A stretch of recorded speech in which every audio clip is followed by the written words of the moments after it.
Assalamu alaikum. Peace to you all. My name is Saba Ahmed. I'm a law student at American University.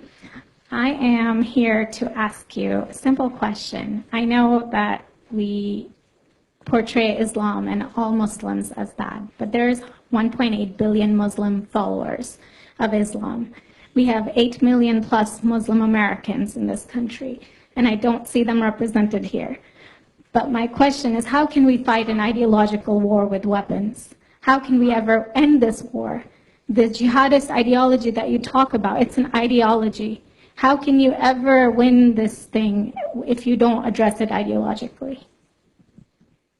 Great question. I am so glad you're here, and I am so glad you brought that up because it gives us an opportunity to answer. What I find so amazing is since the beginning of this panel, which we are here about Benghazi attack against our people, not one person mentioned Muslims. We are here against Islam, or we're launching war against Muslims. We are here to discuss how 4 Americans died and what our government is doing. We were not here to bash Muslims. You were the one who brought up the issue about most Muslims, not us. And since you brought it up, allow me to elaborate with my answer. There are 1.2 billion Muslims in the world today. Of course, not all of them are radicals. The majority of them are peaceful people.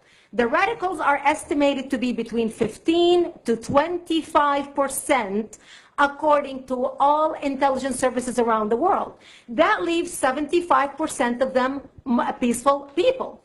But when you look at 15 to 25% of the world Muslim population, you're looking at 180 million to 300 million people dedicated to the destruction of Western civilization.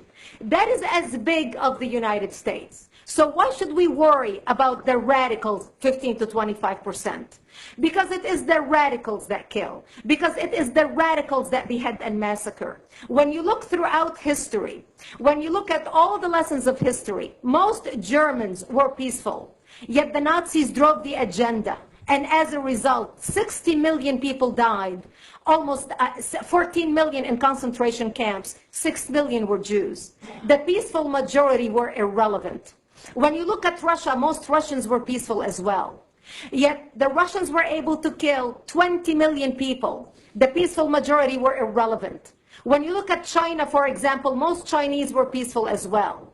Yet the Chinese were able to kill 70 million people. The peaceful majority were irrelevant. When you look at Japan prior to World War II, most Japanese were peaceful as well. Yet Japan was able to butcher its way across Southeast Asia, killing 12 million people, mostly killed with bayonets and shovels. The peaceful majority were irrelevant. On September 11th in the United States, we had 2.3 million Arab Muslims living in the United States. It took 19 hijackers, 19 radicals to bring America down to its knees, destroy the World Trade Center, attack the Pentagon, and kill almost 3,000 Americans that day. The peaceful majority were irrelevant. So for all our powers of reasons and us talking about moderate and peaceful Muslims, I'm glad you're here. But where are the others speaking out? And since you are the only Muslim representative,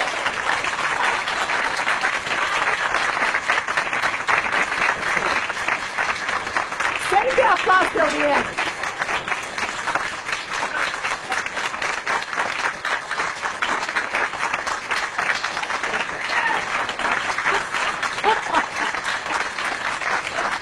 Thank you.